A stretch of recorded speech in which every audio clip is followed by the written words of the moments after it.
How's it going, everyone? It's me, Vivi, and welcome back to another Spyro the Dragon discussion video. First thing I want to get out of the way, Crash Bandicoot the N Sane Trilogy has now sold over 2 million copies. According to VG Charts, yes, VG Charts, it's a rough estimate, but it gives us an idea. It sold around 2.46 million copies. VG Charts is all about physical copies, by the way. Talking about Crash, it topped the UK charts for 7 consecutive weeks. Wait a minute, over 2 million physical copies sold. Add digital versions on top of that. The number is pretty huge, I'd say. Now, Activision is fully aware of the success of Crash Bandicoot. It also surpassed their expectations. CEO Eric Hirschberg said that we should be confident that more remakes or remasters will happen. So with that being said, Spyro the Remake of 1, 2, and 3, and by the way, I'm calling it a remake.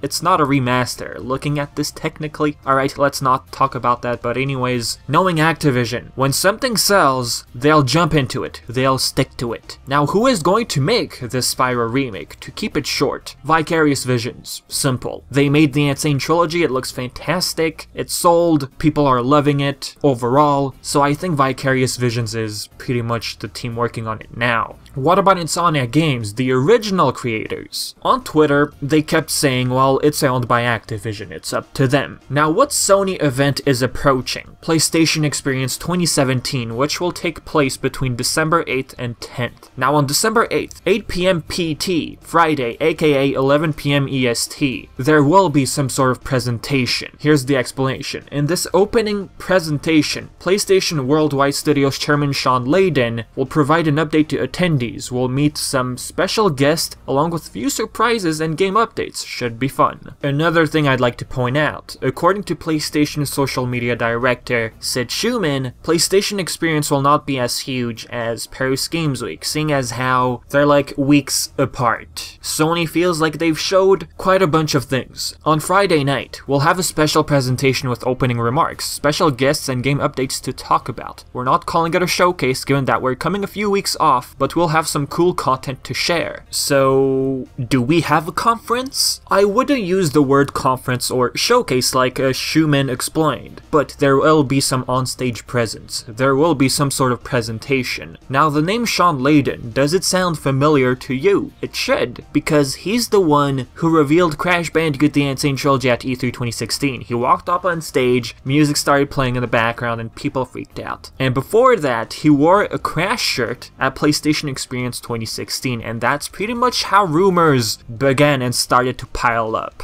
So, will Spyro get announced at PlayStation Experience? What if Sean Layden wore a Spyro t-shirt this time? Two things. One, that would make it too obvious and Sony would probably not do that, wearing a t-shirt. Or you never know, they might wear a t-shirt and decide to make it super obvious and announce Spyro. But really, if he walks up on stage with the Spyro t-shirt, everyone's going to freak out and easily speculate Spyro, the remake. At this point, what happened to Crash with all of those rumors on that t-shirt, Spyro is easily believable. However, is it too soon to announce Spyro at PlayStation Experience? Maybe not. If we're talking about a simple reveal, just words coming out of Sean Layden's mouth, you never know, that could happen. Something like Crash Bandicoot at E3 2016. During that E3, we were close to Crash's 20th anniversary, so Activision might be thinking of doing the same exact thing. Announce it around the 20th anniversary of Spyro. If that's the case, if they do decide to announce it in June 2018, that's when E3 takes place, then PSX, it's too early. Anyways, what I'm trying to say right now is, we should expect a Spyro announcement in 2018, if anything at all. Gameplay and stuff like that, who knows? But as for a reveal, just announcing it, it's highly possible. So, imagine the game getting announced in 2018, it could release sometime in 2019. Or even later, it really depends on how far the development was prior to the announcement. I mean, Vicarious Visions or whoever is working on it, they could actually be busy right now. And I just want to say something, Spyro will take longer to make. Comparing it to Crash, Spyro is pretty much open world. These large explorable areas, a bunch of hub worlds, that's what I mean. It's just going to take longer. I might be mistaken, but I believe it's going to take longer. Fun fact, it's possible that some assets from Skylanders were used in the making of Crash Bandicoot the Sane Trilogy. And how do we know this? How can we tell? Well, the development build surfaced a few months ago, well, in summer. And if you look at the HUD, that's from Skylanders. And looking at this, I'm wondering, will they do the same thing to Spyro? Will they use some assets from Skylanders? What do you guys think about that? And with that being said, if you have any sort of questions, leave everything in the comment section below. And as always, I've been Vivi, and thank you for watching.